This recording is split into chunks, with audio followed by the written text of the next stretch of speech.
Now, the Delhi police has made a major revelation in the school hoax bomb threats. The mastermind is a minor who led this conspiracy to send emails to close to 400 such schools. Now, the police has claimed that the minor was linked to an NGO who opposed execution of Afzal Guru and also linked to a political party. My colleague Javed Hussain with us on the broadcast to share the latest details. Javed, we've seen a spate of hoax bomb threats in the national capital over the last month or so. It created a lot of panic. Earlier, of course, probes pointed towards the fact that children that issued these threats, they did not want their examinations to be held. But now, of course, the Delhi police has made some rather serious revelations. They have said that the mastermind is a minor who led a conspiracy and this minor was linked to an NGO who opposed the execution of Afzal Guru and also linked to a political party. What are your sources telling you? और देखिए, Delhi police के special CP law and order ने इस पूरे press conference को, और जो दिल्ली में पिछले साल फरवरी से जो लगातार थ्रेट कॉल्स मिल रहे थे तमाम स्कूलों को, तकरीबन जो ये फिगर्स है 400 के करीब ये स्कूल्स हैं, दिल्ली के तमाम वो स्कूल हैं जिनको धमकी भरे ईमेल्स भेजे जा रहे हैं। तो इसमें दिल्ली पुलिस लगातार इस पूरे मामले की जांच कर रही थी और इस स्कूल के लगातार सिलसिलेवार ढंग से लगातार जो धमकियां लगातार मिल रही थी, उससे पूरे दिल्ली का जो माहौल है वो कहीं ना कहीं जो टेरर एंगल की तरफ मूव कर रही थी। और इनिशियल दिल्ली पुलिस ने बताया कि शुरुआत में यही लग रहा था कि क्या इसके पीछे कोई टेरर एंगल तो नहीं है, लेकिन दिल्ली पुलिस की लगातार एक लंबी इन्वेस्टिगेशन के बाद और जिस तरीके से अभी हाल ही में साल 2025 के जनवरी में जब एक बार फिर से स्कूलों को धमकी भरी ईमेल मिली थी, उसके बाद दिल्ली पुलिस इसकी जो साइबर यूनिट है साउथ डिस्ट्रिक्ट की, वो इस पूरे इन्वेस्टिगेशन में जुट जाती है। उसके बाद दिल्ली पुलिस को एक लीड मिलती है कि एक स्कूल के, प्राइवेट स्कूल के,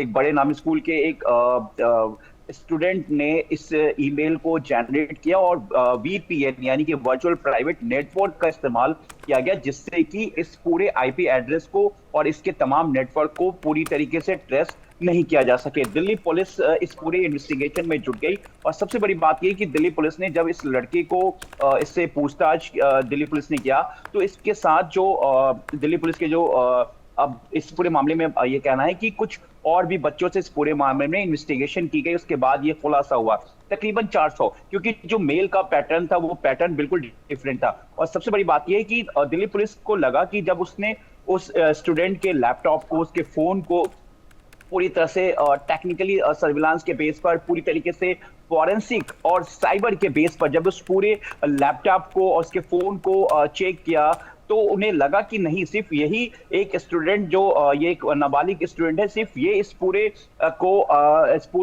तरह के थ्रेड ईमेल को ऑपरेट नहीं कर सकता है, जरूर कहीं ना कहीं इसके पीछे भी कुछ और। इसको लेकर उसके परिवार के पूरे परिवार को स्क्रीनिंग की गई, उसकी जांच की गई, तो पता ये चला कि जो परिवार है उनका एक एनजीओ से कनेक्शन है और एनजीओ का जो कनेक्शन है वो किसी एक पॉलिटिकल पार्टी से बिल्कुल पूरी तरीके से झुकाव उस एनजीओ का।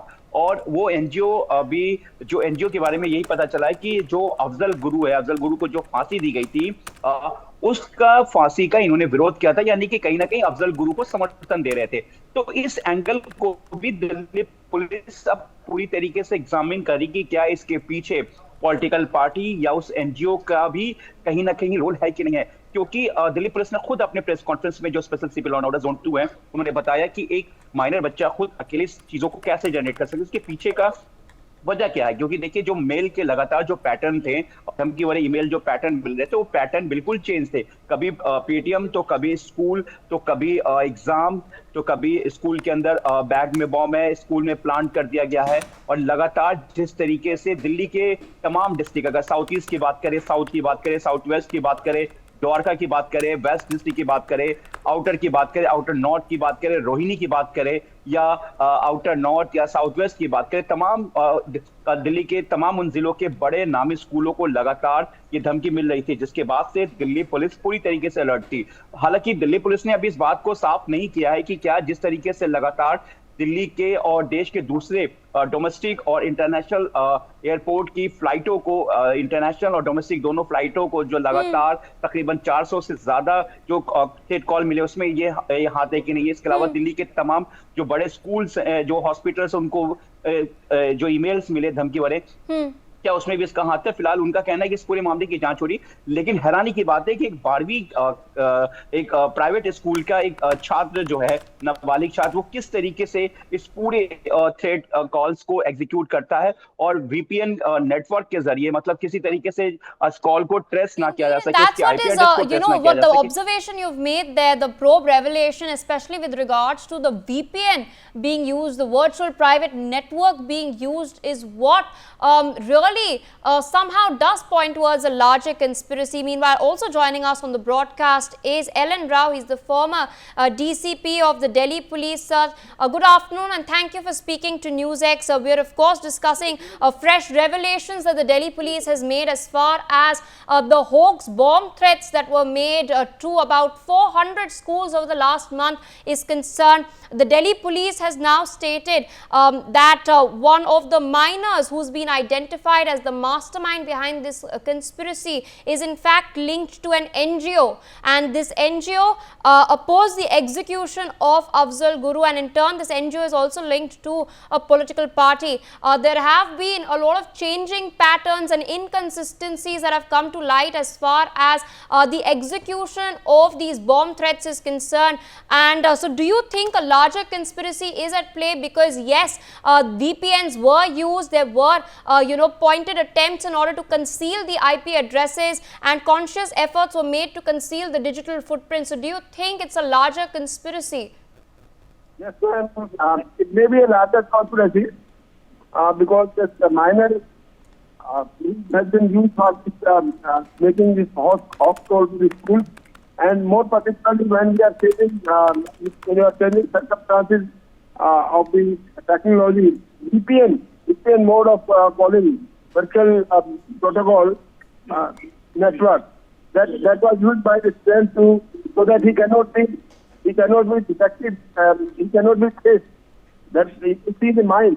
And as regards the conspiracy, that such type of students can be used by the terrorists for actual bombing or actual terrorist activities. So we must be our security agents, particularly IT and they must be taking the lesson from the arrest and the thorough interrogation of these minors that will lead to so many other clues. And if there is a larger conspiracy or not, that will be revealed after their detailed interrogation. For more such videos, subscribe to the NewsX YouTube channel, hit the bell icon.